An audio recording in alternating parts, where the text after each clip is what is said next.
Hello class, good day. Today, ituturo ko sa inyo yung interpretation of ratios.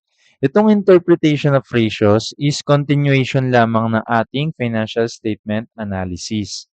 So, mag-start muna tayo sa general rulings. Yung general rulings natin, may dalawa siyang binigay. Una, a bigger ratio is better. Ang only exception dito is kung ang ratio na tinutukoy is yung debt ratio. Kasi hindi maganda kapag mataas yung debt ratio. Later on, ipapaliwanag natin ano ba yung debt ratio. Okay? Bakit hindi maganda kapag mataas yun? Then next, a shorter period is better. Mas maikli ang panahon, mas maganda. Then, dito naman tayo sa isa pang general rulings.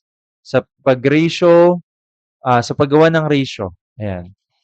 Una, ina-average natin yung amount kapag may pinagko-compare tayo na income statement account at balance sheet account. Bakit natin ina-average? Kasi nga dapat same measurement muna sila. Kasi mahirap mag-compare na isang bagay na wala namang similarities. Ngayon, yung income statement account is in default, naka-average na po yan. Sa dami ng transactions ng company within one operating cycle nila or within 1 year nila, malamang kailangan i-average yan. Ngayon, yung balance sheet, hindi pa yan naka-average. Kailangan niyang mag-adjust. Okay? Ang gagawin natin, paano kino-compute yung average ng balance sheet account? Ganito po, balance sheet account beginning plus balance sheet account ending. Then, tsaka po natin i-divide sa 2.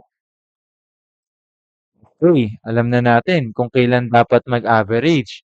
Ngayon, ang concern naman natin, kailan hindi dapat mag-average. Kung saka-sakali po na parehas po ang pinanggalingan na source. Let's say for example, yung isang accounts title galing sa income statement. Yung isang accounts title galing rin sa income statement. Therefore, pwede ka na mag-proceed kasi parehas na sila ng measurement eh. Parehas na sila naka-average directly. Okay? Ngayon, dito, balance sheet account versus balance sheet account, pwede ka na rin po mag-proceed nang hindi mo na ina-average kasi nga parehas na sila ng measurement. Dito para mas mabilis, kung makikita nyo kapag magkaiba ang pinanggalingan or magkaiba ang pagsasamahin, kailangan i-average. Okay? Ang kailangan natin i-average dyan is yung mga real account. Ano ba yung mga real account? Balance sheet account. Ayan no? Permanent or balance sheet or real account, iisa lang yon. Ngayon, sir, paano naman yun doon sa may income statement? Ito po yung other term. Temporary account, income statement account, or nominal account. Iisa lang po yun. Okay? Next. Yung una natin pag-uusapan sa ratio is yung tinatawag nating liquidity ratio or liquidity ratios. Ito yung mga ratios na makakatulong sa atin para ma-determine kung kaya bang bayaran ng company yung kanyang mga short-term debt obligation, mga utang niya na malapit na mag-mature. Within 1 year na lang magma-mature na. Okay? Next. Itong part na to, tignan nyo to. Ito yung mga example po ng liquidity ratios natin. Una, current ratio. Pangalawa, quick ratio. Pangatlo, cash ratio. So, unahin po natin yung current ratio. Paano po ba kino-compute yung current ratio? Pero bago yun, para saan muna tong current ratio? Ginagamit po natin to para malaman natin kung may sapat ba na ari-arian yung company na currently kaya niyang ipambayad doon sa kanyang mga current na utang. Okay? Parang ganito yan. Yung mga current assets niya or current assets ng company, i-divide natin doon sa current liabilities. Then, yung makukuha natin diyang amount, whether naka whole number yan or naka-decimal, or kung may butal, ganito po siya ini-interpret. Let's say for example, imaginein muna natin, itong current assets ng company, 1 million. Itong current liabilities ng, company, 500,000. Ngayon, 1,000,000 divided by 500,000 malamang 2 ang lalabas. Ang interpretation po dun, sa bawat isang current liabilities or sa bawat piso ng current liabilities ng company, meron po siyang pambayad na current assets na ₱2. Ganun po yun ini-interpret. Okay? Next, quick ratio. Sir, bakit magki-quick ratio pa kung kaya naman i-determine ng current ratio? Kasi po ganito yan. Hindi naman po lahat ng current assets is kaya mo talagang ipambayad agad. Ngayon, may mga aalisin tayo dyan sa pag-determine ng pambayad natin. Siyempre, conservative tayo. Isipin natin, for example, itong inventory natin, sure ka ba na mabebenta mo agad yan kapag parating na yung maturity date? Ngayon, alisin mo muna doon sa total current assets mo kapag nagko-compute ka ng quick ratio. Kasi ano lang ba talaga yung mga current assets mo na mabilis talaga ipambayad? Kumbaga kapag magma-mature na yung utang, naka-ready na agad yung pambayad. So ito po yung quick ratio, okay? Ito yung nakakatulong para mas malaman natin kung ano ba yung mga assets ng company na sobrang bilis ipambayad. Ang other term po nito, acid test ratio. Okay? Mas stricto na measurement ng liquidity compared doon sa ating current ratio. When you say liquidity, or liquid, ibig sabihin nun, gaano kabilis ma-convert into cash yung isang ari-arian. Okay? Ngayon, siyempre aalisin muna natin yung inventory kasi nga hindi natin sure kapag parating na yung bayaran is mabebenta rin agad yung inventory. Ngayon, yung isa pa natin kailangan alisin yung prepaid expenses. Siyempre hindi naman yan maipambabayad ng company. Ang matatanggap ng company kapag nag-prepaid expenses, nagbayad siya ng prepaid expenses, ang matatanggap niya po, service. Basta hindi cash ang matatanggap niya. Kumbaga, ang matatanggap niya po, non-cash. For example, nag-prepaid rent siya. Siyempre, yung rent na yun, kailangan niya na lang i-consume. Hindi niya naman yun pwede maipambayad unless mare-refund niya yung pera. Pero normally, kapag ganun, hindi na po yan nare-refund. Okay? Ang mangyayari po niyan, i-consume na lang po ng company. So, kailangan nating alisin kasi hindi na nga po yan ipambabayad. Kasi nga, for business operation yan ng company, pag inalis mo yan, kapag na dumating na yung due date na makakaapekto doon um, sa mismong company operation, eh talagang hihinto yung operation kapag nagalaw pati yung mga prepaid expenses. Kumbaga kaya nagkakaroon din kasi ng prepaid expenses yung company para nakasettle na agad. 'Wag mo nang galawin yung amount na para dun sa mga prepaid expenses. 'Wag mo na ipambayad sa utang. Okay? Dahil hindi na ipambabayad sa utang 'yan, alisin mo muna sa total current assets mo. Para yung matira lang, yung talagang pwede mo ipambayad agad. At yung matira lang, yung talagang pwede mong ipambayad. Okay? So, ang interpretation lang rin po natin diyan, kung ano po yung matira dito na total current assets, i-divide lang po natin sa ating current liabilities. Ngayon, ano pong interpretation nun? Ibig sabihin, sa kada piso na current liabilities, meron po tayong, for example, ang natira, sige, lagyan natin ng imaginary amount. Let's say, for example, ang natira, 800,000 ang natira dito sa part na to. Yung current liabilities mo, 100,000. Okay, paano yun i-interpret? 800,000 divided by 100,000, siyempre 8. Ngayon, sa kada pisong current liabilities, meron kang ₱8 na pwede maipambayad agad. Okay? Ganun po siya. Ngayon, tapos na tayo dito sa quick ratio. Ibig sabihin ba niyan, ayan na talaga yung absolute measurement na liquid talaga yung company or talagang um, kayang-kaya niyan na makabayad? So, hindi pa po gano'n. Meron pa po tayong tinatawag na cash ratio. When we say cash ratio po is ano lang ba talaga yung mga cash na pwede natin ipambayad, okey? Eto po, ayan. Kumbaga wala ng mas liquid pa sa cash, kasi nga cash na yun. 'Di ba nga ang sabi natin kapag ang ibig sabihin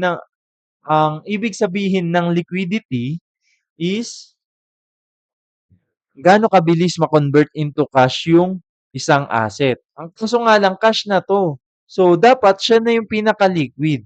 So, ito na yung magiging, absolute measurement natin na kung saan malalaman natin kung kaya ba talaga makabayad ng company anytime, okey? Ito yung mabilis na way para malaman kung kaya makabayad ng company anytime. So, ganito po 'yan. Dapat ang matira na lang po diyan yung cash ng company and yung cash equivalents. Yung cash equivalents po, isa po itong investment na kung saan nabili mo siya 3 months before po mag-mature. Then, siyempre yung mga trading securities, yung mga investment na pinangti-trade, normally within one specified period binebenta na po agad 'yan after mabili. Eh, kumbaga 'pag parang buy and sell ng mga securities. When we say securities, eto po yung mga stocks, bonds, ayan. Stocks, shares po yun, bonds, mga utang, ayan, mga pautang. Then, idi-divide lang po natin 'yan 'pag nakuha na po natin yung total amount, i-divide po natin 'yan sa current liabilities para malaman natin sa kada pisong current liability magkano ang kaya ipambayad ng company agad-agad, ora mismo, yun na agad, okey? So, yun lang yung cover na ating liquidity ratios. Ngayon, tapos na tayo dun sa may part ng liquidity ratios. Ang next natin, syempre, yung ating solvency ratio. Yung kanina, yung liquidity ratio, nakafocus yun sa short-term obligation. Gaano ba kabilis yung company makabayad ng kanilang short-term obligation. Pero itong solvency ratios, ang focus nito, ma-measure kung gaano kabilis makabayad or kung gaano kalaki yung kapasidad ng company na makabayad ng kanyang mga long-term obligation. Okay? Baliktaran lang. Yung isa, liquidity, short-term. Solvency, long-term. Okay? So, ito po yung mga measurement niyan. Ayan. Una, may debt to equity ratio. Pahapyaw lang, debt to equity ratio. Gano'n na kalaki yung pinangkapital ng company na na pang long term compared doon sa sariling bulsa ng company. Okay? Yung dalawang yun, pinagko-compare mo. Yung hiniram na pangpondo doon sa company versus doon sa sariling bulsa ng mga owner. Ngayon, ang concern natin diyan ang normal, dapat mas malaki yung, um, galing sa bulsa ng mga owner. Kasi ang mga creditor hindi yan basta papayag na magpautang na mas malaki pa yung lalabas nilang pera compare doon sa nakatayang pera doon sa taong nanghihiram sa kanila. 'Di ba parang ganito, example, may hihiramin ako na 5,000. And then, ang kailangan ko talagang pera, 8,000. Kasi may gusto akong pag-investan. Ngayon, siyempre, ang manggagaling sa sarili kong bulsa, 3,000. Pero yung hihiramin ko sa iba, 5,000. Papayag ba basta-basta yung hihiraman ko na ganun? Mas malaki yung risk na nasa part niya. Kasi what if hindi mag hindi mag-click or hindi umoke yung pag-iinvestan ko? Eh di mas malaki na wala sa kanya. Okay? Ang sasabihin ng iba diyan, babayaran mo naman sir eh. Paano kung yung natitira ko na lang pera yung 3,000 na ipandadagdag ko, 'di ba? So, normally dapat mas malaki yung galing sa sariling bulsa ng mga owner, okay? Ngayon, Yung pangalawa po, tinatawag na nating debt ratio. Ito na yung exception kanina, di ba? Yung sinabi ko doon sa exception doon sa general rule ng a bigger ratio, the better. Okay? Ito na po yung exception doon. Ngayon, saan po ba itong debt ratio? Yung debt ratio po, sinasabi lang po niyan, gaano kalaki na po ba yung halaga ng utang compared doon sa kabuuang ari-arian ng company. Okay? Then, meron din po tayong time interest earned. Later on, discuss natin yung ibang, yung mga to. Then, meron din po tayong times preferred dividend requirement, time fixed charges earned, equity ratio, and equity multiplier. So, isa-isayin na po natin. Okay? Una, debt to equity ratio. Pagko-comparein lang natin kung magkano yun ang galing sa utang versus doon sa sariling bulsa ng owner na ininvest doon sa mismong company. Okay? Kanino yung mas malaki? Okay? Ganun po. So, parang ganito yan. Kapag kinompute natin yan, total liabilities divided by total shareholders equity or yung kabuuang kapital na nilabas ng mga owner. Ngayon, let's say for example, 500,000 to. Ito, 1,000,000. So, ibig sabihin, sa kada piso na nilalabas ng owner, meron siyang hinihiram na 0.5 centavos. Okay? So, ganun po yun nagwo-work. Meaning, meron pa ring sapat na kakayahan yung mga owner na maglabas ng pera compare sa manghiram sila ng pondo sa labas or sa creditor. Okay? Next, debt ratio. Yung debt ratio kanina, gaano kalaki yung percentage na nanggaling sa pautang doon sa mismong ari-arian ng company. Gaano kalaki yung ari-arian ng company na galing sa utang. Ganun po. Okay? So, ito yung formula niya. Total liabilities divided by total asset. Kung mapapansin mo po, sa kada pisong total asset, let's say ganun, sa kada pisong total asset, sa kada pisong asset, ayun, sa kada pisong asset, sorry, magkano yung magkano yung galing sa mismong utang. Parang ganun po siya nagwo-work. O, lagyan natin ng imaginary amount ulit. For example, ito ay 5,000,000. Ito naman po ay 1,000,000.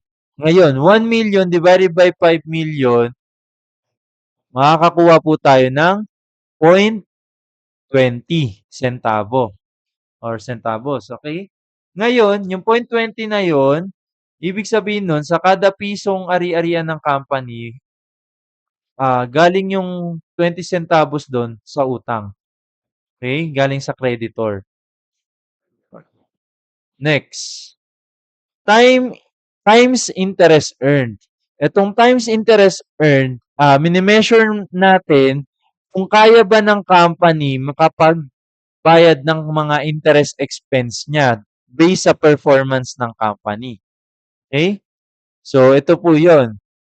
Earnings before interest and taxes. When we say before, hindi pa po nade-deduct, hindi pa po na-a-add. So, ang concern natin diyan, ma-compute muna yung operating profit or yung operating income before ibawas yung interest and taxes. Then, tsaka po natin i-divide sa interest expense. Magkano po ba yung kailangan bayaran sa interest? Kasi ganito yan. Sa kada pisong interest, magkano yung kayang kitain ng company based sa performance niya. Eh, ang performance measurement po ng company, yung operating profit. Okay? So, ganun po siya nagwo-work. Then, next, times preferred dividend requirement. As you can see dito, ang purpose po nito, magkano po yung kayang kitain ng mga owner na priority or mga priority owner. Magkano po yung porsyento nila sa dividendo? Magkano po sa kada pisong ininvest ng owner, parang ganito siya. May dalawang klase po kasi ng owner sa company.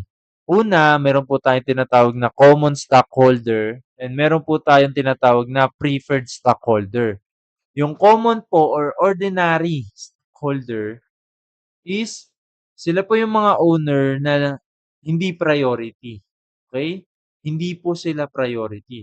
Ang priority po is yung preferred stockholder or preferred shareholders or preferred owners. Mas priority.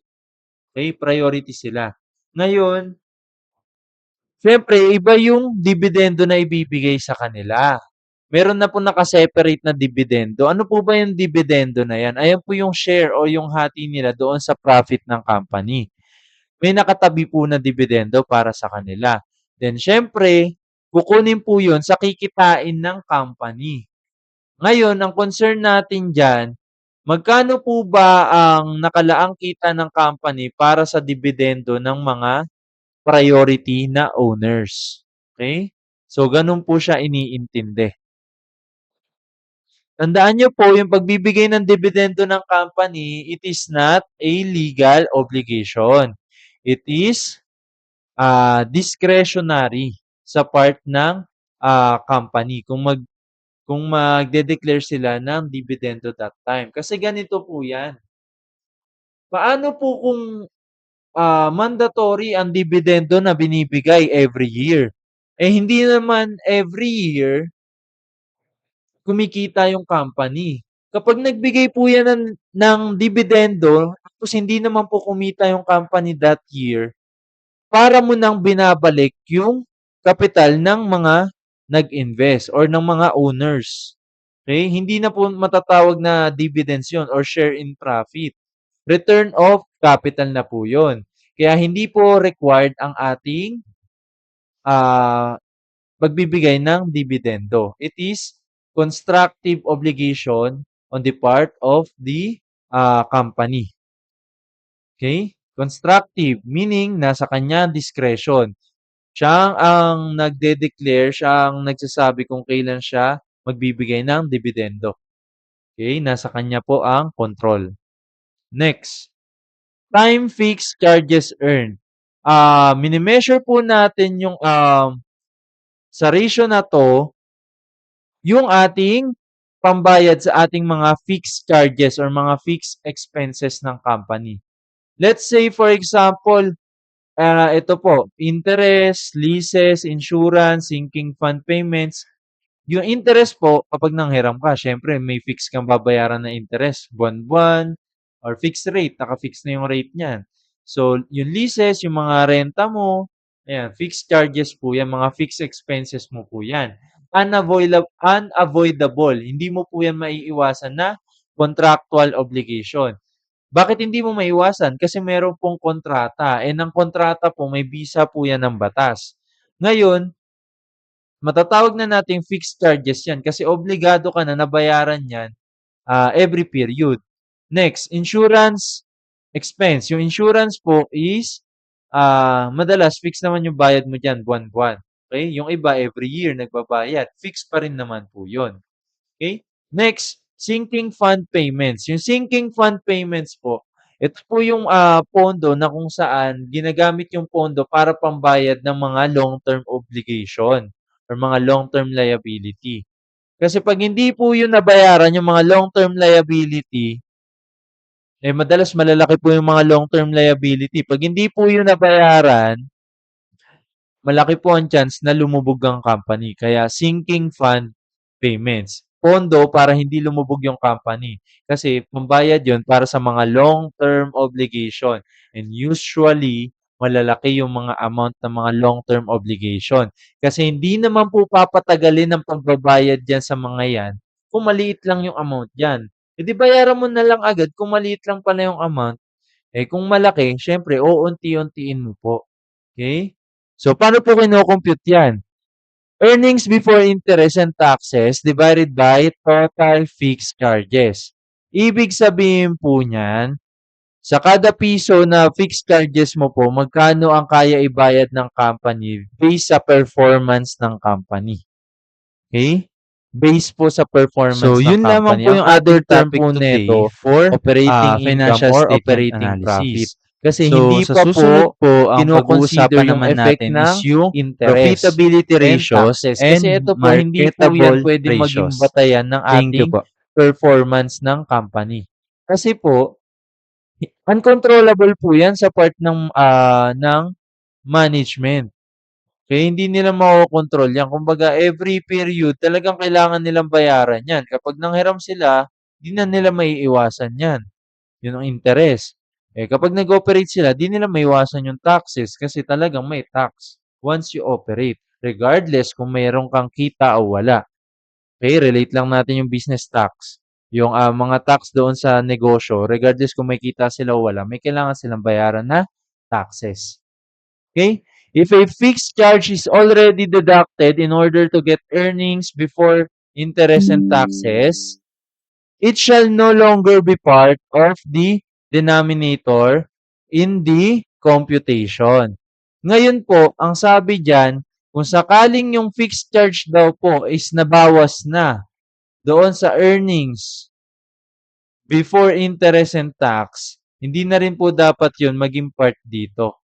Kasi ganito po yan, nabayaran mo na pala, bakit kino-compute mo pa? 'Di ba? So, ganun lang po yung sense niya.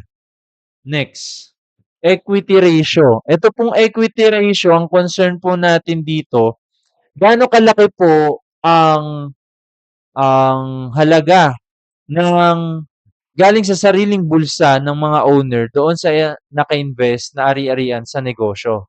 Let's say for example po, ang kabuuang ari-arian ng negosyo 5 million.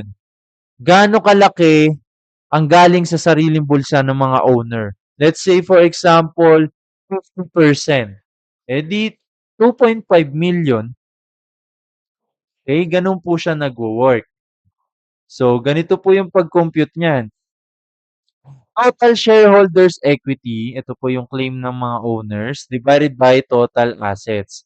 Ilang percent po or parang ganito, sa kada pisong total asset, let's say meron tayong 5 million na total assets, then 1 million na total shareholders equity. I-divide mo po yun. Ang lalabas po dyan, 0.20. Yung 0.20 po na yun, ibig sabihin nun, sa kada piso ng asset ng company, yung 0.20 centavos nun galing sa bulsa ng owners. Okay? Next. Equity multiplier. Ito po si equity multiplier, ang concern po natin dito is gaano kalaki na yung leverage na nanggagaling or parang ganito, gaano kalaki na yung nanggagaling sa owner at sa creditor. Pinagko-compare na po. Meron na po tayong financial leverage na ginagawa. Parang ganito po 'yan. Kapag mas mataas po yung equity multiplier, ibig sabihin po niyan, 'pag mas mataas po yung equity multiplier, ay yung ratio. Yung ratio ng equity multiplier, ibig sabihin lumalaki po yung galing sa utang. Okay? Ngayon 'pag bumababa po yung equity multiplier ratio, yung ratio po na lalabas, ibig sabihin po nun mas malaki na yung nanggagaling sa sariling bulsa ng mga owners. Doon sa kabuuang ari-arian ng company. So, mabilis matukoy kung gaano kalaki na yung amount na galing sa utang, galing sa sariling bulsa ng owner, ganun lang po siya tinitignan. Okay? So, yun lamang po yung ating topic today for financial statement analysis. So, sa susunod po, ang pag-uusapan naman natin is yung profitability ratios and marketable ratios. Thank you po.